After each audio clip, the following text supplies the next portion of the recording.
কি ফারুক ভাই? আপনার কাছে ভাই যে গত বছর 555 ভুট্টাটা নিয়েছিলাম, মানে এত সুন্দর ফলন। আসলে আমি কিন্তু অনেক দূর থেকে আসছিলাম।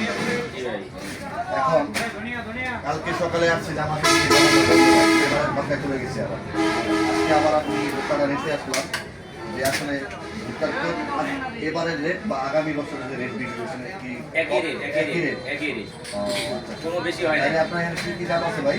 আমার এখানে আছে সুপারম্যান 555, দেখেন একটু। হ্যাঁ সুপারম্যান 555, তারপরে ম্যাগনাসিডের 3355, তারপরে আছে বিরাট 555, তারপরে আছে আপনার স্মার্ট 555, তারপরে আছে এরকম 12টা জাতের ভুট্টা আছে। প্রতিটা ভুট্টায় আমার ফলন 90 থেকে 100 মণ পার বিঘায় 50 শতকে। আচ্ছা, এখন দেখো আমার দিকে। এবং কালারও ভালো। আচ্ছা, দুইজন দেখান। আসলে বিষয়টা হচ্ছে কালারও ভালো, হ্যাঁ সবকিছুই ভালো, সব মিলে ভুট্টাটা ভাই বুঝতে পারছো নাকি? হ্যাঁ ইনশাআল্লাহ। আচ্ছা ভাই, একটু এইদিকে আগে আসেন। বিষয়টা হচ্ছে উনি মোহাম্মদ ফারুক ভাই, ওনার দোকানটা হচ্ছে আমাদের বড় খোঁচাবাড়ি যাত্রী ছাউনির পাশেই কিন্তু ওনার দোকান। আম গাছের নিচে সাইনবোর্ড দেওয়া আছে, বাইরে মনে হয় দেখতে পারবেন। আসলে ভাই আমাদের এই যে ফারুক ভাই অনেক দিন থেকে কিন্তু বীজের ব্যবসা করে, এবং ওনার কাছে কোনো রকম বীজ মানে ডেট ফেল একটা বীজ পাওয়া যায়, অনেকেই কিন্তু বিক্রি করে ভাই।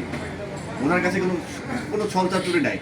কারণ একজন কৃষক যখন এই ভুট্টাটা নিয়ে মানে খেতে চাষ করবে, আবাদ করবে, এই ভুট্টাটা যদি গাছে আবার গাছটা ছোট ছোট হয়ে মারা যায়, তার মানেটা হচ্ছে এটা কিন্তু পুরাতন বিচ্ছি যদি থাকে, পুরাতন বীজ যদি থাকে, তাহলে আপনার ওই বিচ্ছিটা যখন এই ভুট্টাটা যখন মাটির মধ্যে রোপণ করবেন, রোপণ করার সাথে সাথে আপনার মনে করেন গাছার পরে গাছটা ছোট হবে, এরকম হওয়ার পরে গাছটা আস্তে আস্তে বড় যাবে। আসলে কিন্তু অনেকেই ছলচাতুরি ব্যবসা করে, ওনার কাছে আমি এই জিনিসটা পাইনি। আমি নিজেই ভুট্টা কিনেছিলাম 555 জাতের যে ভুট্টার বীজটা। আসলে উনি খুব ভালো মানের, ভালো কোম্পানির বীজ বিক্রি করে অনেকের ভুট্টার বীজ কিনতেছেন। আসলে অন্য ছোটোখাটো বা খোলা মার্কেটে অনেক দোকান রয়েছে, এদের কাছে ভুট্টার বীজ কিনবেন না। কিনলে আপনার অনেক সমস্যায় পড়তে পারেন, বা আপনার ভুট্টার বীজ নাও গাছতে পারে। কারণ ওর বাইরে যারা ফুটপাতে ব্যবসা করে, দোকান করে, তারা কিন্তু আপনার ওই ডেট ফেল যে বীজগুলো থাকে ভুট্টার বীজ, এই বীজগুলো কিন্তু প্যাকেট জাত চেঞ্জ করে এটা কিন্তু আবার নতুন করে প্যাকেট করে ওই বীজটা আবার বাজারে মার্কেটে ছাড়ে। কি ভাই? তো এই জন্যে যারা যেখানে সেখানে ভুট্টা কিনবেন না, যারা লাইসেন্সদারি ব্যবসায়ী তাদের কাছে কিনবেন। আর ভালো থাকবেন, সুস্থ থাকবেন। আমাদের ভালো বীজের ভালো ফলন।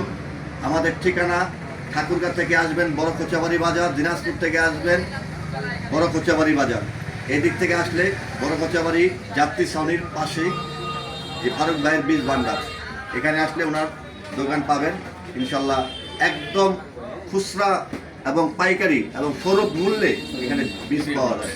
ভালো থাকবেন। আসসালামু আলাইকুম।